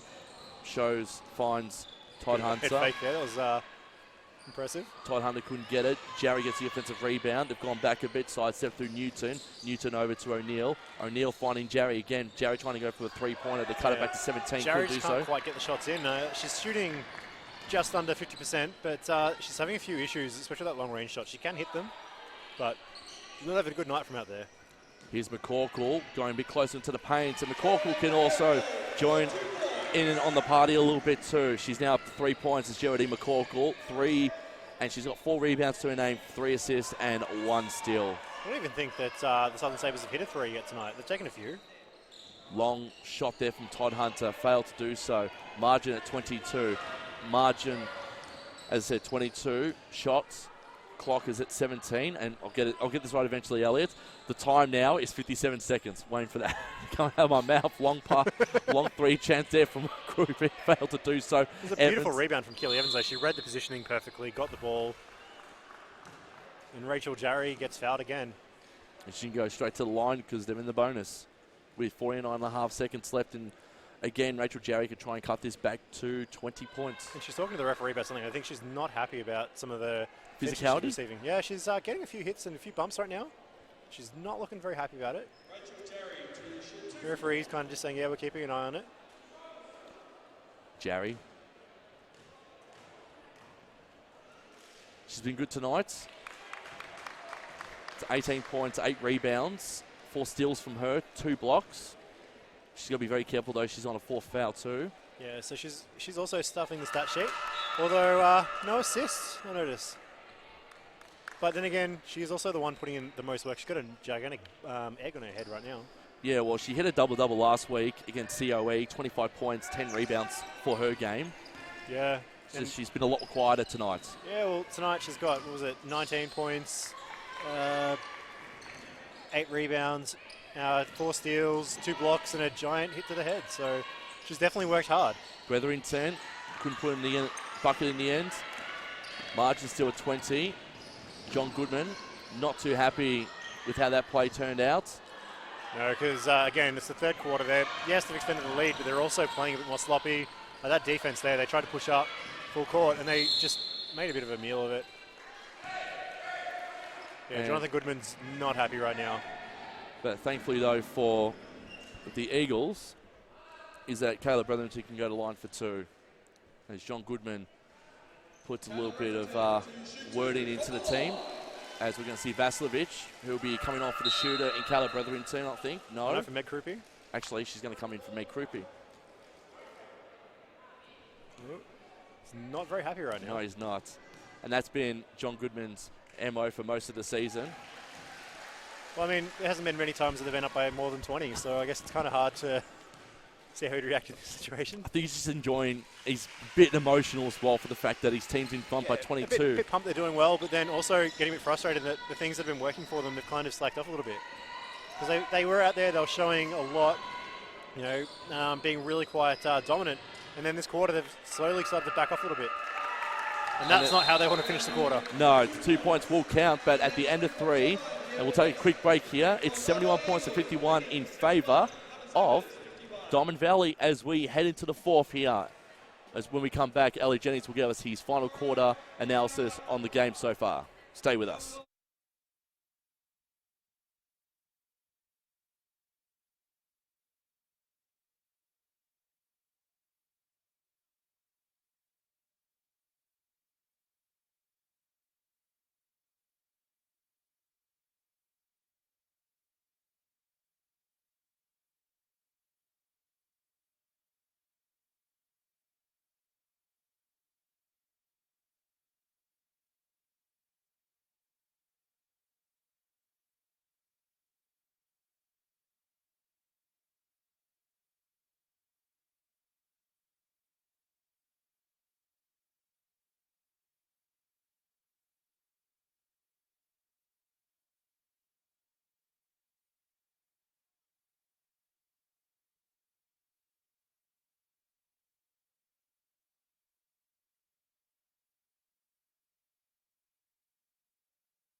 Welcome back to Diamond Valley here. The scoreline is 71 points to 51. To give us his final core analysis so far is my expert tonight, Elliot Jennings. Yeah, we'll give you some stats in a sec, but there's been a few technical difficulties and we've lost our stat sheet. But we definitely know that there's been a big game from Shelby Chaslick. I think she's close to a 2010. She's 21 and 9, I think, off the top of my head. 21 and 8. 21 and 8. So she's close. Yeah, Annalie Maley with 19 and 17. She's going to get a 2020 game. And she also has 6 assists, so triple-double watch is definitely on for her tonight. Still trying to locate a stat sheet, which we don't have in front of us, unfortunately. Yeah, Rachel Jarry's having a big game for the Southern Sabres with 19 points and 8 rebounds. And Miss O'Neill, Amy O'Neill, has 14 points and 6 rebounds, despite being possibly the shortest player on the court. Best for the Sabres, that's for sure. Yeah, I mean, yeah. She kind of had to step up, especially when Rachel Jarry took that knock to the head and had to come and have a bit of a break. And here's Maley, who's had a great game. Yeah, probably should have passed it off there instead of trying to dribble through the trap. Newton's going to make her pay there. And Krupi will probably pick up a 4th foul there as well. Yeah, so a bit more time on the bench coming up for Meg Krupi after she's just come back on.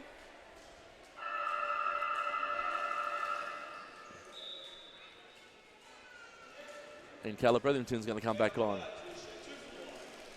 McCroopy in foul trouble.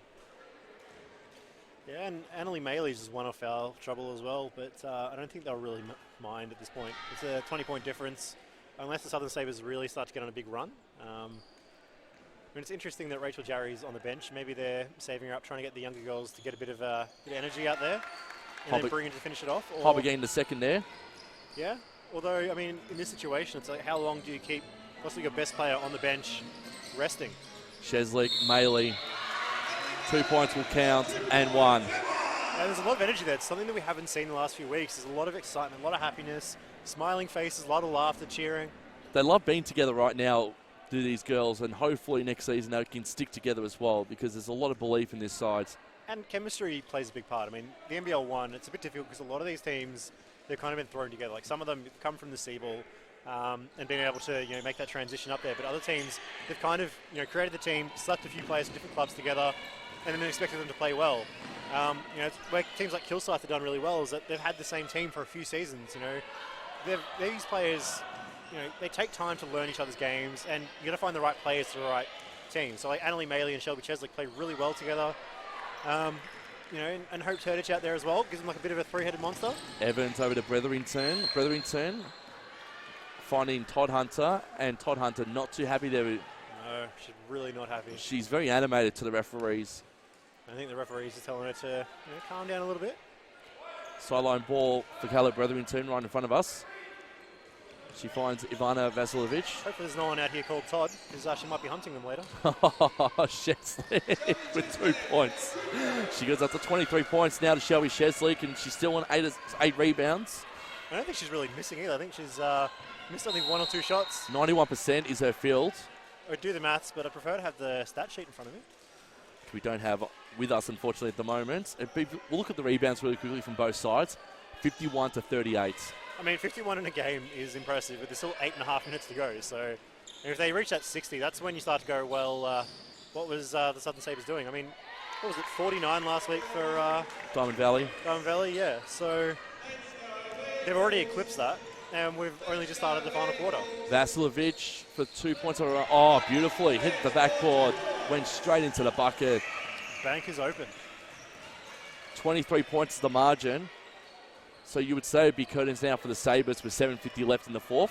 I'd be very careful saying that. I've said that once before, and didn't turn out too well for me. Hobber. That one was about the same sort of, well, it's actually a bigger margin than this, with about the same amount of time to go, and they got a bit cranky at the end. O'Neill, they did. Phillips. Getting over till the fat lady sings, as they say. Oh, Sheslick. Over to Maley. Finish it off. Bretherington, 2 points. It was a charge. That's a shame, though. It was beautifully read. It was putting the body on the line there from Amanda Hobber. She came up a bit hobbling. Oh, but how many are we going to be hearing this over the course of the night? I don't know how many I can make for the rest of them. But she knew where Annalie Maley was going, beat her to the spot. Annalie Maley, you could see, knew it was coming and just ran right through her. Not much you can do about it sometimes. I was going to say, you've just become a dad, so you're allowed to have the free reins when it comes to the dad jokes. Exactly.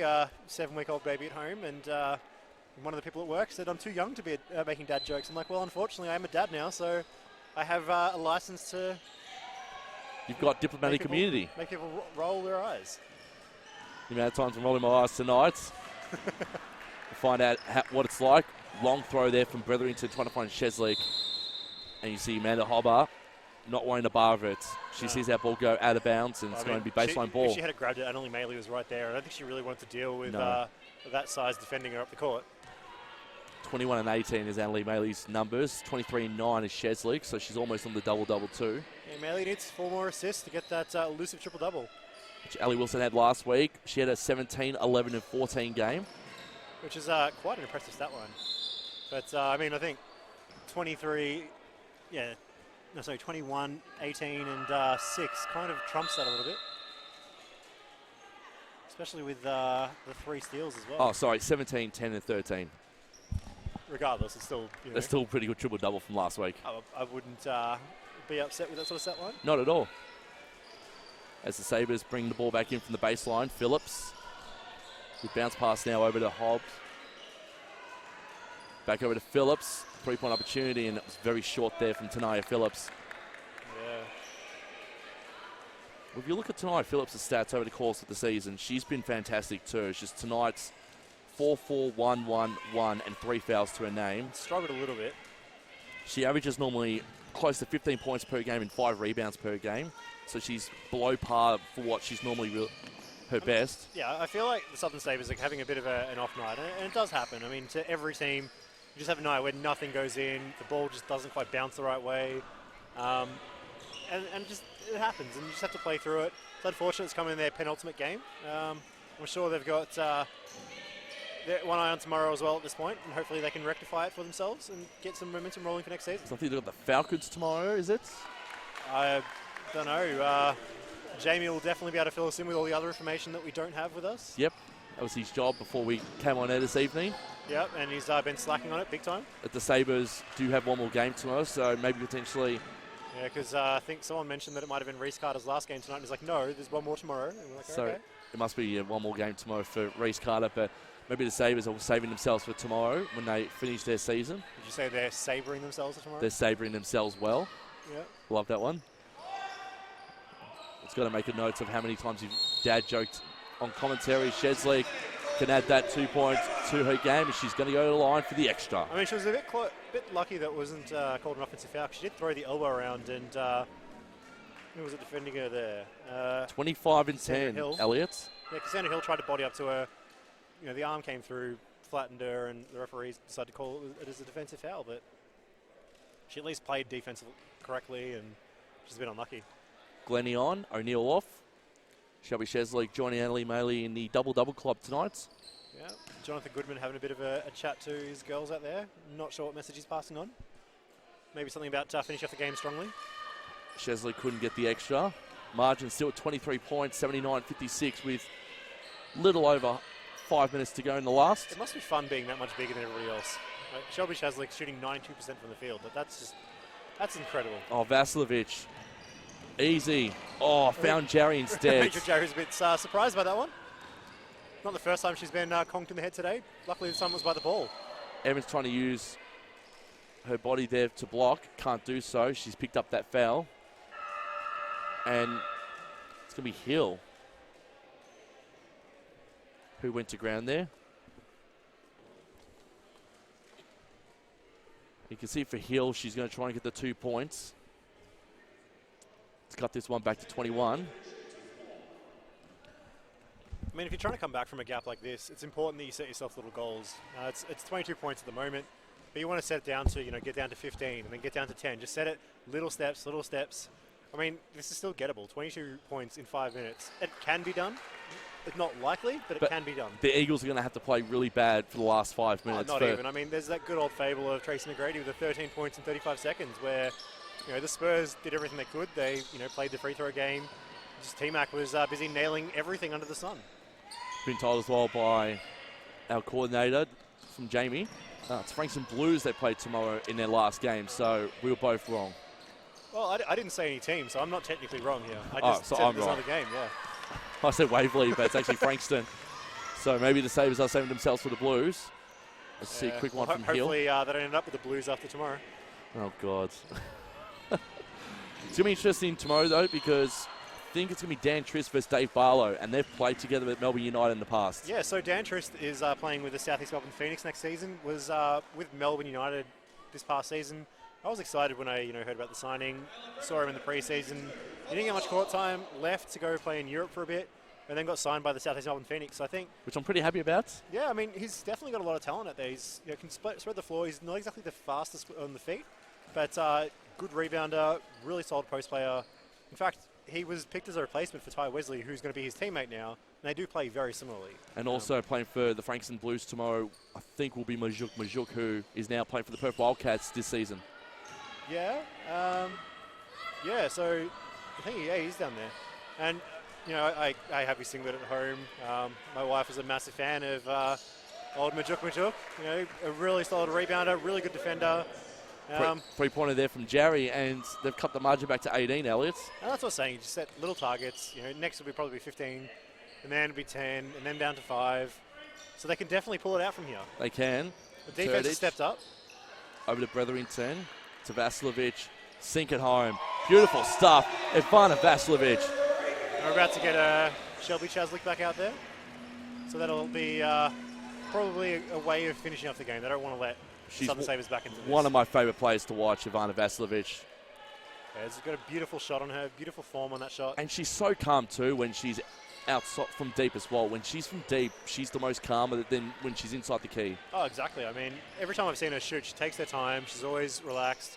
You know, it seems like she's got so much space and someone's right in front of her. Yeah, there's mass substitutions from both sides right now. Hockey subs, as they call them. Yeah. Haven't seen much of the Spirit squad over there, the Mop squad. Oh, the Mob Squad. Yeah. Haven't really mentioned their names much. They're looking much smaller today. Yeah. There's only, what, 4 of them, 5 of them? There's 5 of them. Actually, I think there's 4. There's one, I think, just tagged along for the hell of it. He Decided looks. to sneak a front row seat. Yeah, I was going to say, he looks so bored. He looks like he just doesn't want to be there. But he's definitely wearing the Diamond Valley Eagles colours on his hat.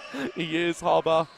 Oh, God. I love picking on the Mob Squad because, A, they can't hear what we're saying, and B, they're so little.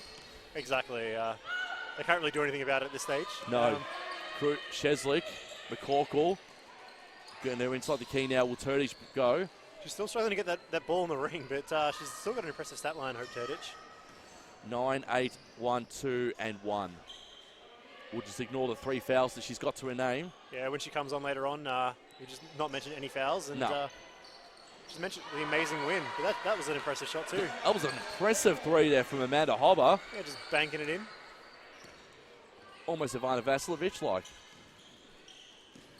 Yeah. McCorkle, Cheslick, over to Turdich, and she's picked up her foul. And she's going to go line for 2. And she can finally join her running mates in Cheslick and Maley in the double digits club. She can, even though it's been a bit of a struggle from the field. She's only shooting 25%. This will probably get up to maybe 27%. I'd say roughly if she nails these 2. My math serves me correctly.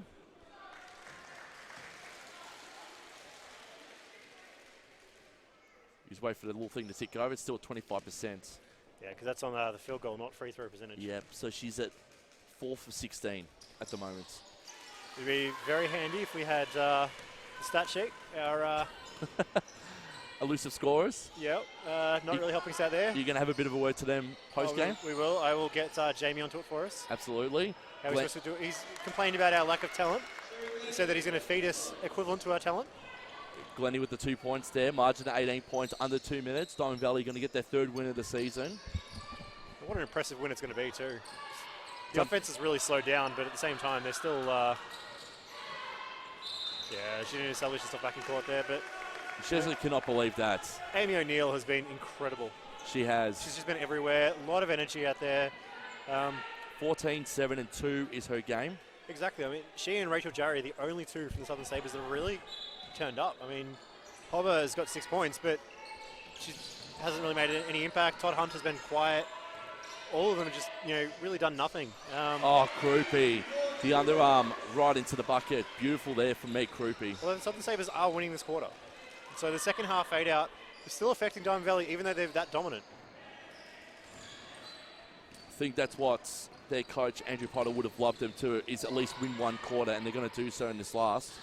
Yeah. Krupe again. Oh, too easy. Well, they won the 3rd as well, didn't they? I think they did, actually. So the margin's at 22 points. So it's going to be a very good win for the Diamond Valley at home. And it's something definitely to say at the end of the day, we had a very good win in the last round. Let's bring this momentum into round 1 next year, and let's kick some ass when it comes to the competition. Yeah, and I mean, a lot of these girls will go, all right, well, we can do this. We've just shown that we can do this. Sure, they've only won 3 games, but, this game, they've been so dominant that, like Annalie Maley's shown that she can definitely carry this team. Shelby Chaslick is dominant.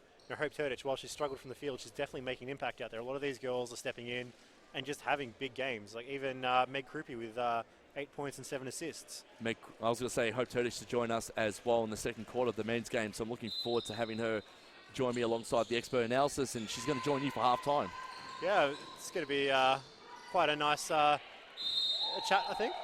We've had Lucas Kafritzis up first. So you had a good chat with Lucas Kafritzis at half-time? Yeah, he's quite an interesting bloke. seemed a bit shy. It took a bit to get him out of his little shell. So hopefully he has a big game. Give him the commentators boon rather than curse.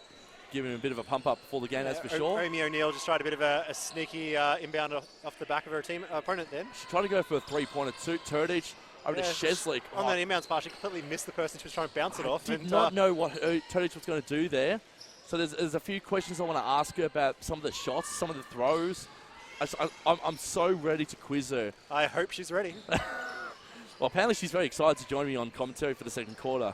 I can imagine why. I'm sure that Jamie's been pumping you up to all the Diamond Valley girls out there. Well, apparently Meg Krupi's said on numerous occasions she wants to replace me over the course of the season. Well, she needed to take a step back from the playing time. She wants to do that. And Meg said to me a few times, she says, I can do a better job than you. I'm like, oh, come on.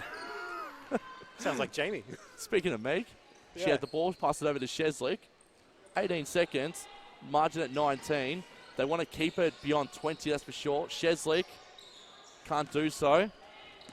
They'll take this win anyway because with 6 seconds left, any win's a good win. Diamond Valley are going to win by 19 points. Melee. A little countdown next to us. And Diamond Valley have won their third game of the season. What a win in season 2019. They'll finish on the bottom of the table with 3 wins, but they're showing the competition that if they can keep these girls together next year, how they gel tonight has been nothing short of impressive. Exactly. I mean, like I was saying at the start of the game, you know, a lot of these girls want to show, hey, I can do this. I want to be here next season. Keep me on board because I can do this. I belong. I mean, you've got girls like Annalie Maley and Shelby Sheslick and Hope Turdich. They've definitely shown they can belong. We've got 3 double-doubles in one game. That's not very common. Even like Meg Krupi, the 8 points, 7 assists. You know, a lot of them played their roles, did their job, and yeah, it was quite an impressive game. They have been. I know Hope's looking forward to join us very, very shortly, and the girls are absolutely excited as well, as you can see. Looking like they're celebrating a grand final win out there. Confetti cannons. Before we jump off, reset for the men's game, which is going to start in about 27 minutes' time, let's talk about the game itself. What impressed you most about the Eagles tonight? I'd say the way they started. Every time I've watched them, they've been slow starters. And tonight they got off to that massive start. Annalie Maley had 12 of their first 13. At one point it was 15-6 or 15-7. And it was only a couple of minutes into the game. So they started off on fire. You know, they executed beautifully on offense. We talked about the second half fade-outs. They haven't been executing as well. Tonight they struggled a little bit, but they still managed to get the ball in the ring and defend beautifully. So they played a very complete all-round game. And I'm also looking forward to getting your player of the match votes here. So player of the match, we'll do 3-2-1 because why not? 3-2-1. I'm going to say 1 vote Hope Turdich. Yep. 2 votes Shelby Chaslick, and 3 votes can't go to Annalie Maley, can it? Oh yes, it can. Yeah. All right. I think with that stat line, she deserves it. She's been our player of the match. She might as well take our player of the year as well. The Diamond Valley MVP. I mean, she had what 21, 18, 7, 3 steals tonight. So yeah, it was a monster stat line. And as we also look as well, back of the sidelines, you've got to give it to John Goodman, of course. Definitely. I mean, Southern Sabres weren't really able to counter anything. Jonathan Goodman just, found a way to mix it up, get what he needed out there. And, yeah, definitely made the right decisions at the right times. And before we do sign off for the women's game and reset for the men's game, we'll quickly have a look at where both teams finished in the women's side. So, Diamond Valley in the women's side, that's for sure, they finished last. What have they shown in the last sort of maybe 6 to 8 weeks that they can definitely look and improve on when it comes to season 2020? I mean, they've shown that they really need Annalie Maley. That was one of the big takeaways from this is, she's come back and had an absolutely amazing game and, she's been very important for them all season. But some of the younger girls, like Keely Evans, came out and really balled out tonight. Like, she didn't have a monster stat line, but she definitely showed that she's good enough to be out there. A lot of these girls are showing that, hey, I belong, I am what you want. And they're wanting to get a contract for next season. So, and Southern Sabres, they finished on 4-15 for the season. They might go 4-16 or 5-15 depending on their result against Frankston. What can you take away from their season as well? Again, it's a bit of development. They had some younger girls out there who have shown things that many times. Tonight was a bit of a dour night for them. They didn't really get much going. It was a bit of a struggle for them, but they at least showed energy and intensity. So. Okay, Elliot, quick prediction for the women's final because the finals do start next week. I want your champions, I want your champion, your runner-up, and your dark horse as well. So yeah, I don't actually know who's in it at this point.